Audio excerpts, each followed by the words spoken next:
actually made Arsenal. Yeah. So to be honest, I'll put him above Wenger. Right. Okay. But I would say top 10, potentially top 5 if you're going to argue kind of recent times. Right. So let's talk about recent times. Top 5, you're saying? Yeah. And where in that top 5 does he rank? I would say probably 5th. Yeah? Yeah, I would Behind who? Fergie. Yeah. Fergie was probably the best manager of all time. I'm going to come back to that in a minute. Anyway, yeah, go on. I hate to say it, probably not now, but for before Mourinho. Guardiola. Who else do I remember? That I'm old enough to remember. And I would even say to a certain extent Klopp. All right. I'm going Premier League managers because that's what I primarily watch for. So that was the next question. So complex if you so if you're saying in terms of Premier League, you're gonna put Wenger at the bottom of that list. I'll put him above Klopp maybe.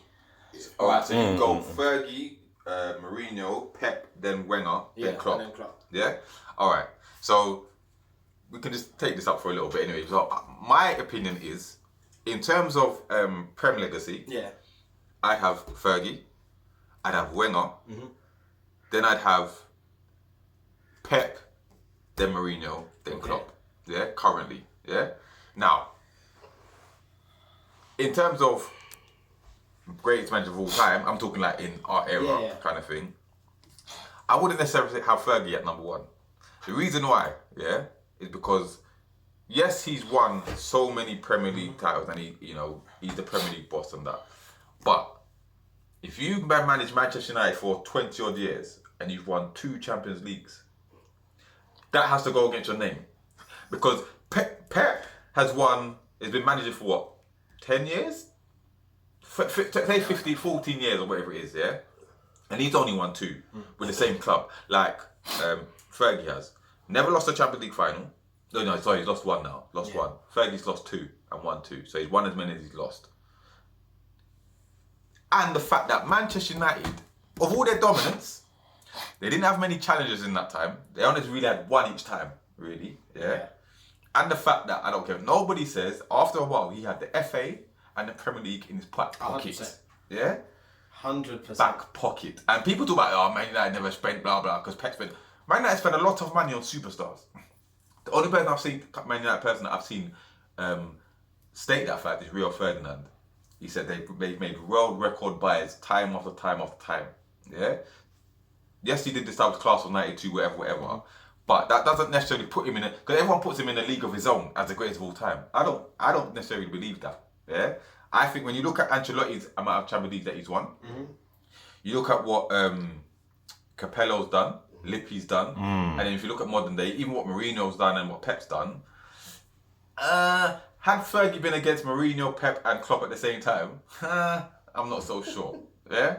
But it's an interesting debate. But Premier League, 100% he's the top guy. And me personally, because Wenger changed the Premier League. When he come in, he changed the mentality, the way that people play, the landscape of the Premier League. Fergie didn't necessarily do that, but Fergie had the titles and stuff to back it. And he's done the invincible thing. No one's ever done that. So for me, Wenger is number 2. It's only because he didn't win that many Premier Leagues, as in compared to Fergie, and obviously Pep and Klopp and Mourinho have won close to that. Whatever. When you do all-round managers, which is a very complex thing to do, you'd probably be easier to by decades. Arsenal's lack of presence in Europe would really count against Wenger. Yeah. It doesn't make any sense to have a team that dominant. That's what I'm saying. So when you talk about all time, fair enough. But when you talk about Prem, he's easily number 2. That was mad. That era, that Arsene Wenger era, especially. If you go pound for pound, right? Is he technically number 1? Because man won the league on a shoestring budget in 97, 98. A shoestring budget? Man like Christopher Ray and them. You get what I'm saying? But he had that base though. This is what, when people talk about the title wins, I talk about the 03-04 season where that was his defence. Yeah. I think the 01-02 season, it was still a defence that had been together primarily for 13, 14 years. So he didn't really have to do much with that. So when I look at a team that he actually moulded to his own and coached by himself and bought his own players, that was the invincible season. Yeah. That team was a madness. That season was a madness. can I just say, Mendes has come in and he said, what am I hearing? He said, Klopp beats Wenger hands down. Don't get me wrong, as an overall manager, I think Klopp probably, his legacy is better than Wenger's because what he did in Germany, and the fact that he's got the European Cup for Liverpool and the amazing season that he's done with the league win and stuff. Yeah. But if you're talking Prem, because he's only got one Prem, so you can't really put him in that conversation in terms of Prem managers, legacy. But in terms of overall, he's definitely in that conversation. You could definitely say he's better than Wenger.